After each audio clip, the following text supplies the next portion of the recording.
ตอนนี้คอยอยู่ผาหอมฟังเวียงแขมเวียงจันทน์มาผาหอมนี่เป็นครั้งแรกตอนนี้คอยอยู่โซนทางในกินข้าวกี่อย่างแล้วเมื่อละสิเมื่อละกันเลยว่า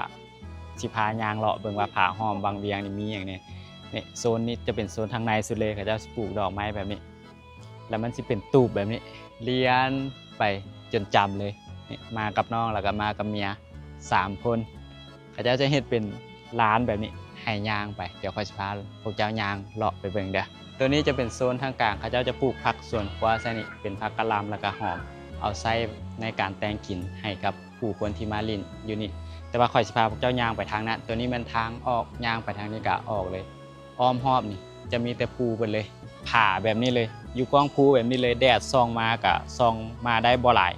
เพราะว่าภูมันบังออกไปเบิดเลยมันก็ห่มมันก็เย็นไปในตัวเลยในระหว่างที่ยางมาตูบกับสิเลียนมาแบบนี้เลยโซนนี้ก็เจ้ากะสิปลูกดอกไม้คือกันแล้วก็บอสนี่สิเป็นทางที่กระเจ้ายางออกยางเข้าพาพวกเจ้ายางเข้ามาเบิ่งโซนโตทางในมันจะมีห้องพักในอยู่นี่นะอยู่นี่จะมีกังหันแบบนี้เอาไว้โซอยู่นี่อยากมาถ่ายรูปก็ได้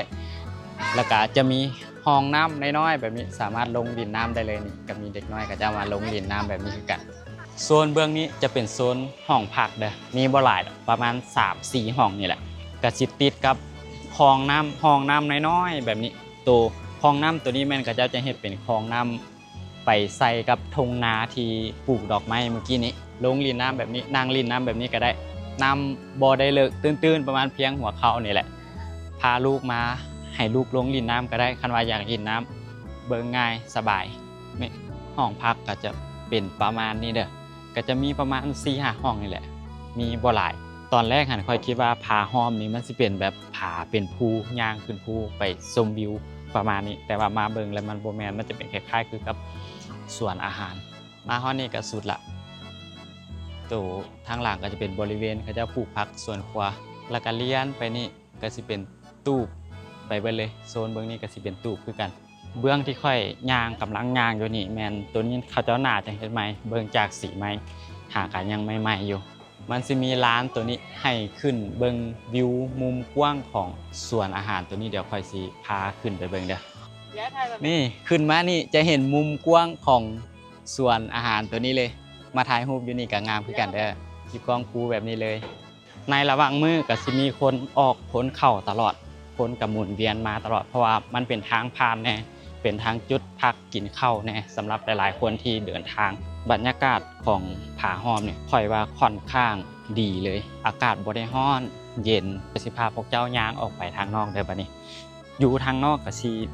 มีบ่อนั่งอยู่แต่หากมีบ่หลายปานใดย่างออกมาหน่อยนึงก็สิมีป้ายผาหอมอยู่นี่นี่รู้สึกว่าสิร่มเย็นแล้วก็ทั้งสายน้ำทั้งสายภูตัวนี้จะเป็นห้านค้าของเขาเจ้าตัวนี้จะเป็นขัวข้ามห้วย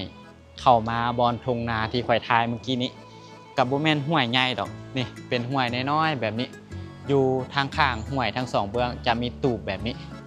นี่มีตูบแบบนี้ทั้ง2เบื้องเลยสามารถลงลิ่นน้ำได้เลยโคตรเย็นน้ำนะสำหรับผาหอมวังเวียงนี่แม่นจะอยู่ติดกับแคมทางโตสิไปกาสีเลยนี่ตัวนี้จะเป็นทางใหญ่ละมันจะอยู่ติดกับแคมทางแบบนี้เลยแล้วก็จอดรถตามแคมทางแบบนี้เลยมันก็ค่อนข้างเสี่ยวหน่อยนึงผู้ใดมาจอดรถก็แอบเข้าระมัดระวังเอาเด้อนี่จะเป็นประมาณนี้ลงไปแบบนี้เลยสบายดีปีใหม่เด้อ